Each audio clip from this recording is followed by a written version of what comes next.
Welcome to our episode today. My name is Harrison Mudhomi. So we are really diving into career development and progression. And as you all know, we grew up being told that information and knowledge is power. And this is key in our lives. And so today we have our guest who is a communication specialist, someone who has practiced public relations for a while. And on top of all this, he is a professional career development mentor. And so he goes by the name Stephen Maranga. Thank you once again, Bwana Harrison. Yes. As you have heard, my name is Stephen Maranga, and mostly I want to emphasize on the career part. I've been practicing career mentorship and career guidance for a while now, and today we are here to share some insights that I've gained in my years of career guidance and in the field, because I've also been practicing communication and public relations for a while, which is a career in itself. Thank you for this show. Wow. Now, Stephen Maranga, you have practiced career mentorship and development on these issues. Someone could be asking what career could be. How could you define career? When I started this field of career guidance and career mentorship, most people confuse a career with, they think it is a very, very, very complicated concept. But I like it to define it in two simple ways. Yes. Number one, something you can be passionate about, something you can do for the whole of your life. Yes. And number two, that something has to pay you. Yes. So basically for me, a definition of a career is something that can give you a living, something you can do for the rest of your life. Yes. And number three, that something has to sustain you. Sure. That is in its most basic sense. There is no such complication in defining what a career is. True, true, true. Now, in the era of CBC, and you can check and verify on the education system of Kenya and the changes that are really evolving. Now, if I could ask you, why could young people really consider taking good time in planning about career seriously? The first thing and the most important part in choosing any career is your mental stability and your mental health.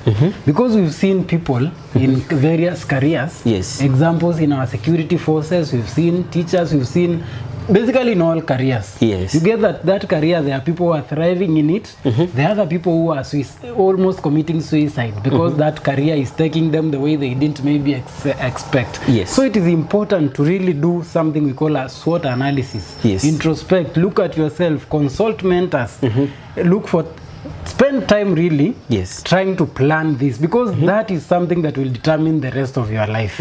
Number one, we have your own mental health, because if you are in a career that you doesn't align with yourself, your personality, you will always be stressed, you will always be frustrated, you will always be depressed. Number two, there is also the aspect of your needs and expectations. Maybe you expect to, after some time, to have some wealth, to have some good family and all that. You cannot honestly choose a career that limits you from that.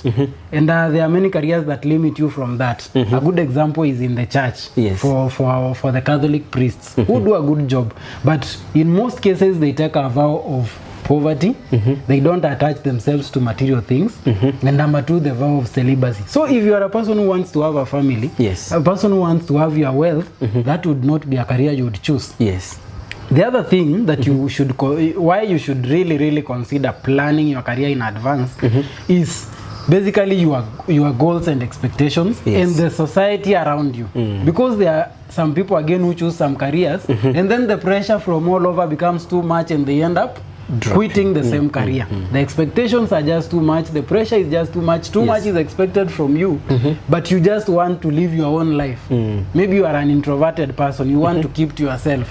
You could consider, for example, choosing a career in ICT where you only sit behind a computer, unlike being a politician, for example. Because that public scrutiny, some people may not be comfortable with it. So those are the three main factors I would consider, or the three main reasons why I would advise young people to spend a lot of time planning their career. Good, good. You have really noted something that you said. You mentioned some of the frustrations that happens when someone is not so careful about career selection. Now, if maybe you could explain or highlight to us, you see there are those people whom are advised by their mentors on the careers to pick and on how to progress. Now, if I could ask you, what really causes all these frustrations in career there later in life? Someone has chosen a career, but you find that they are frustrated thereafter. First of all, I would like to caution maybe anyone who thinks they can be a career mentor out there.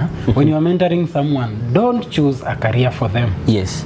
What you provide is just a guardrail so that they don't veer off the road. Yes. You know the guardrails in the highways.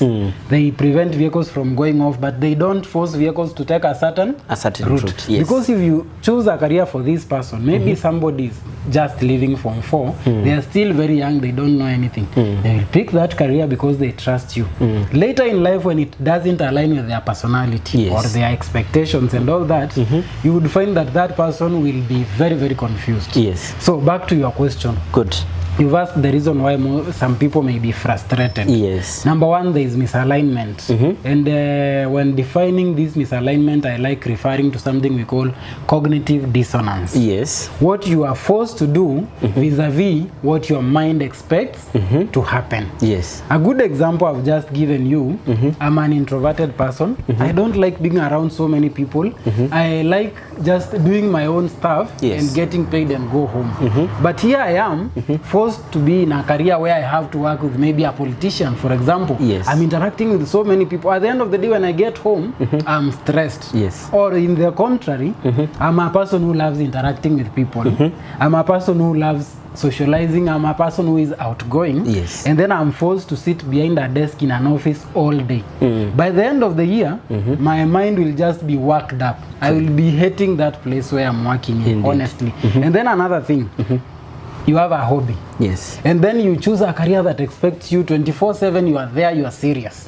You will find that at the end of the day, once you abandon your hobby, this is something that used to make you happy. You don't have anything else. Yes. And we know all work without play makes Jack a dull boy. Yeah, yes. So when choosing a career, and this is where I really like the concept of SWOT analysis. Yes. Analyzing your strengths, weaknesses, the opportunities you have, and the threats that you face before deciding to settle on a particular career. Yes. Because at the end of the day, part of the SWOT analysis is work-life balance. Yes. My strengths, part of my strengths, I like going out more. I like interacting with people. In the weekend, I want to go swimming and all that. Those are things that I like doing. Exactly. But then I have a career here that forces me to be on the clock every other time. Yes. I won't manage. So those are the few factors that will make you get frustrated in your career. And the other thing, again, I would like to caution people, don't choose a career because you've been told hii ndo inalipa sana. Yes. Hii ndo inakula. You choose that career. Maybe you sit for a course for 4 years in university or in college 3 years, 4 years. You get out there, you don't get the job. It was not in your heart, so you don't even have creative ways to monetize that skill without getting a job. Indeed. Exactly. You are done. Now, I've really gotten your point on when you say that if someone is offering career guidance, they should really know the strength that one carries. Now, you know, parents and teachers contribute so much into someone's career, of course, because they are, maybe the parent is guiding the child and maybe offering that motivation. And again, the trainer in the school, either a teacher at the primary, secondary level, or any other level, they really play a very major role in developing this. Could you maybe mention a word to the parents and one word to the trainers of someone who has now chosen the career already? The word I would give the trainers and the parents, yes, the first thing you do when you have this student or this young person is observe. You observe this person because they may not know, they may not clearly know where the strength is. Yes. And you also have your expectations as a trainer, as a parent. Our teachers used to tell us, ukue mwalimu hata we ukue unasomesha. Or sometimes they tell you, kumoja hata we ni bebe na ndege. You see, those are things our teachers used to tell us. Your parent out there also has something they want. But let them really take time to observe the young people. To see this person, where do his strengths lie. There is a job that you know very well, your son akipewa hiyo hataweza. Kazi inahitaji discipline. Na kijana ni ule hataki kuvaa suit every day. Maybe ataki 9 to 5, ataki afikanye kazi 8 am na anatoka 5. This person wants a flexible schedule. 6 sometime, yeah. Ama 6 sometime. Yes. This person wants a flexible schedule. Yes. You don't want to force this person into a career that requires that strictness. Yes. Because this person will give you a lot of trouble. Good. So first of all, let's begin by observing these young people.